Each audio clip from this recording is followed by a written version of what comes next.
In the pre-dawn stillness of December 13th, 2019, Cape Town's Salt River suburb lay quiet under a thin veil of mist.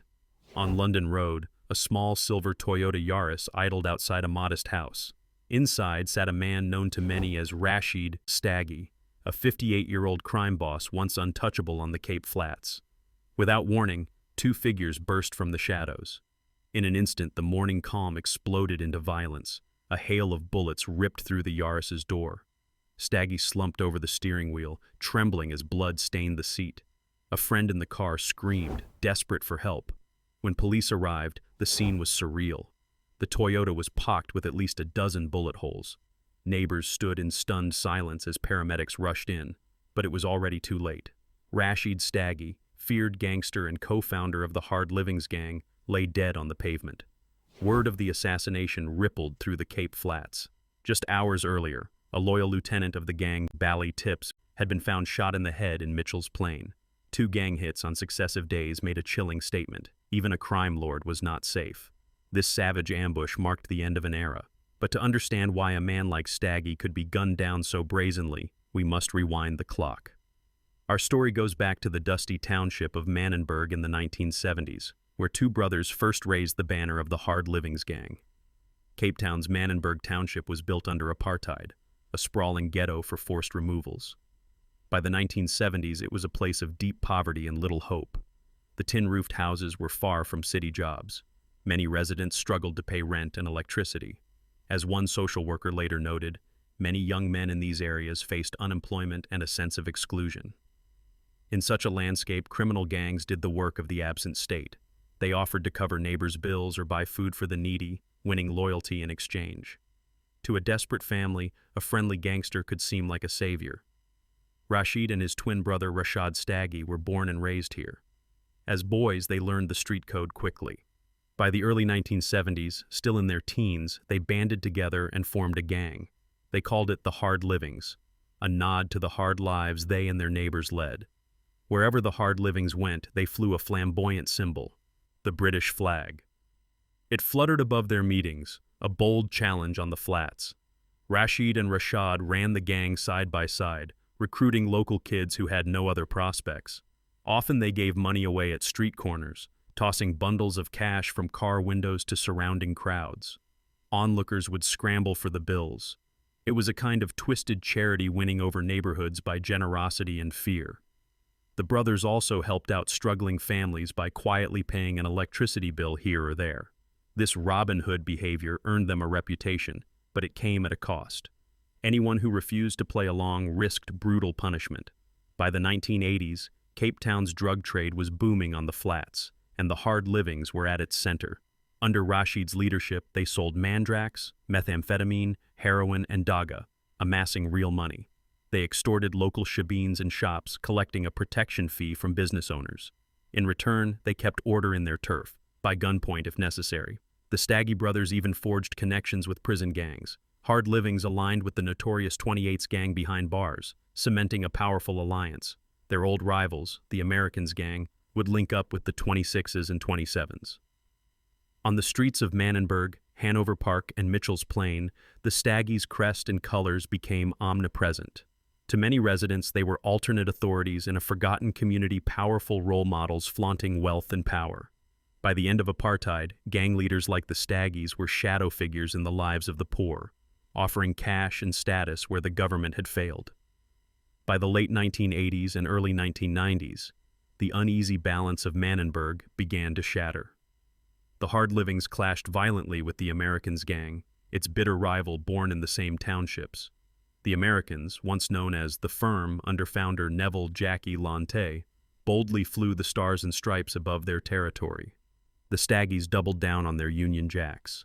Drug turf became a blood-drenched battleground. Shootouts over synthetic drugs, pipelines, and street corners turned the flats into war zones. Each gang shouted its slogan and its symbol, two flags in violent opposition.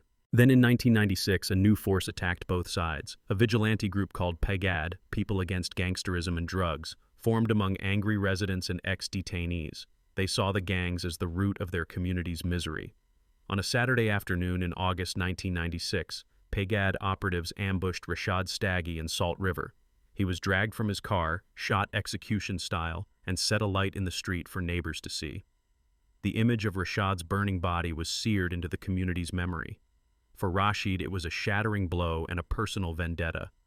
3 days later, he ordered his men to retaliate. With cold brutality, Hard Living's gunmen opened fire on a random taxi. They killed 27-year-old Mohamed Rickleaf, a driver with no gang ties. Rickleaf's only crime was being in the wrong place at the wrong time. Police later concluded it was a revenge killing, mistaken identity, and tragic. The killings did not stop there. In August 1998, Pagad struck again, this time ambushing the Americans' boss, Jackie Lonte, in Athlone. The Americans lost their founder to the same vigilante fury. That removal of a rival only left more room for turmoil. Rashied Staggie and his associates responded by preparing for outright war. In June 1998, they executed a bold, audacious plan. Hard Livings, with a corrupt policeman's help, raided the 4 police station armory. Dozens of guns vanished: assault rifles, military guns, shotguns, and pistols. Thousands of rounds of ammunition disappeared into the flats. It was a cache enough to arm scores of gunmen. Investigators later discovered much of the haul was funneled through the gang's network, sometimes called the Core Network, to Allied crews on the Cape Flats. Some of those weapons would be used in open gunfights for years. The scale of the heist alarmed the authorities. One judge would later warn that the number of rifles could have sparked civil war. By the end of the 1990s, the Hard Livings were fully armed and dangerous, but they also had painted targets on their backs. The turn of the century brought a reckoning. On 8 August 2001, Hard Livings shocked the nation again with a brutal crime. In the affluent suburb of Constantia, a 17-year-old girl was abducted from her home. She was a police informant. Hard Living's gunmen forced her into a van and drove to a secluded farmhouse. There, they gang-raped her as punishment for snitching. The attacks were captured in court records. One victim later testified about the terror of the assault. Cape Town was horrified. Rashied Staggie went into hiding, denying involvement. But within months, the evidence was overwhelming. In January 2003, at the Cape High Court, a jury saw a montage of horror. Masked men surrounding the terrified girl, orders barked in the dark, the victim crying out. The courtroom sat in heavy silence. Within minutes of deliberation, the jury found Rashied Staggie guilty of kidnapping and orchestrating the gang rape of a minor. The judge sentenced him to an effective 15 years behind bars. His co-accused, also gang leaders, received long terms. For the first time, heard a judge call him a criminal and order him to prison. Staggie's legal troubles did not end there. In March 2004, he faced another trial in Belleville, this time for the 1998 Ford Armory theft. Prosecutors laid out the arsenal stolen that night. Eyewitnesses and forensic evidence linked Staggie to the cache. On all counts, the court found him guilty of possessing the stolen guns and ammunition. In May, he was given 13 more years to run concurrently with his rape sentence. In other words, he would serve 15 years total. The community safety minister praised the outcome. Leonard Ramat-Lacane told reporters, "This conviction is a victory against high-flyer gangsters." The message was clear. Even the Cape Flats' most feared man could be brought down by the law. A few more cases followed. In 2007, Staggie was brought to court for the 1996 murder of Mohamed Rickleaf. The taxi driver's family sat hoping for justice, but Rashied again refused to testify. Under pressure and intimidation, witnesses faltered. The trial collapsed. A judge declared Staggie not guilty due to lack of reliable evidence. He walked out of court a free man on that charge, though Rickleaf's loved ones left with no answers. Ultimately, Rashied Staggie would spend over a decade in prison. Then, in May 2013, a parole board granted him day release. He was allowed out in the day and back to custody at night. By March 2014, he was eligible for full parole. Having served roughly 2/3 of his sentence for good behavior, he walked back into the world a changed man in appearance, but a familiar figure on the flats. A once ruthless crime boss was now a living ex-convict who told reporters he was turning a new leaf. On the outside, Rashied Staggie tried to remake himself as a preacher of peace. Media cameras caught him wearing a suit and a rosary, speaking softly about faith and redemption. He told anyone who would listen that prison had changed him, that he had found God, and was dedicated to helping others leave gang life. In Salt River and Mitchell's Plain, he even helped set up soup kitchens and community programs. Some news stories described the former gangster as a reformed pastor. He held a microphone on local radio discussing unity and prayer. Neighbors saw a slim, mild-mannered man passing out Bibles on street corners, a far cry from the image of sheikhs, the spitting, cursing Don with shades and gold chains. Many people, however, found this transformation hard to swallow. Underneath the public gentleness, many in law enforcement and rival gangs suspected the old Rashied still lurked within. Investigators uncovered signs that his criminal network quietly resumed business.